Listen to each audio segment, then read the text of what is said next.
మర్డర్లు చేసిన వాళ్ళే.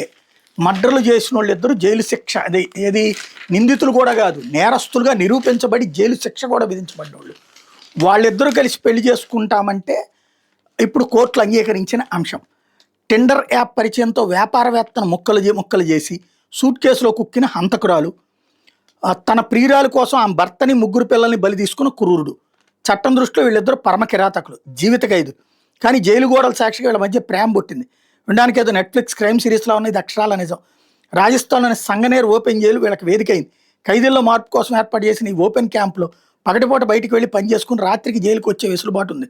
ఈ క్రమంలో 31 ఏళ్ల ప్రియా సేథ్, 29 ఏళ్ల హనుమాన్ ప్రసాద్లు కలిశారు.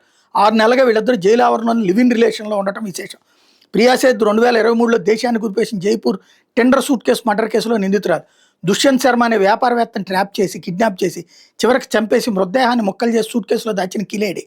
హనుమాన్ ప్రసాద్ 2017లో ఆల్వార్లో తన ప్రియురాలి భర్త, అతని 3 కుమారులు, మేనల్లుడిని అత్యంత దారుణంగా చంపిన కేసులో జీవిత ఖైదు అనుభవిస్తున్నాడు.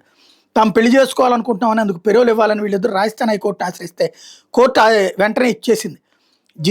పెరోల్ అడ్వైజరీ కమిటీ వీళ్ళకి 15 రోజుల పాటు పెరోల్ మంజూరు చేసి బుధవారం వీళ్ళు పెళ్లి కోసం జైలు నుంచి బయటికి నడిచారు. హనుమాన్ ప్రసాద్ స్వగ్రామంలో వీళ్ళ వివాహం జరగబోతుంది. నిర్ణయం ఇప్పుడు పెనుదుమారాన్ని రేపుతుంది. అత్యంత దారుణమైన హత్యలు చేసిన వాళ్ళకి ఎట్లాంటి వెసులుబాటు ఇవ్వడం ఏంటని బాధిత తరపు న్యాయవాదులు ప్రశ్నిస్తున్నారు. ఈ పెరోల్ నిర్ణయాన్ని సవాల్ చేస్తూ మళ్లీ కోర్టు మెట్లు ఎక్కేందుకు వాళ్ళు సిద్ధమవుతున్నారు. బహుశా కటకటాల వెనక ప్రేమ చిగురించడం, అది పెళ్లిపేటల దాకా వెళ్ళడం భారత నేర చరిత్రలో ఇదే తొలిసారి.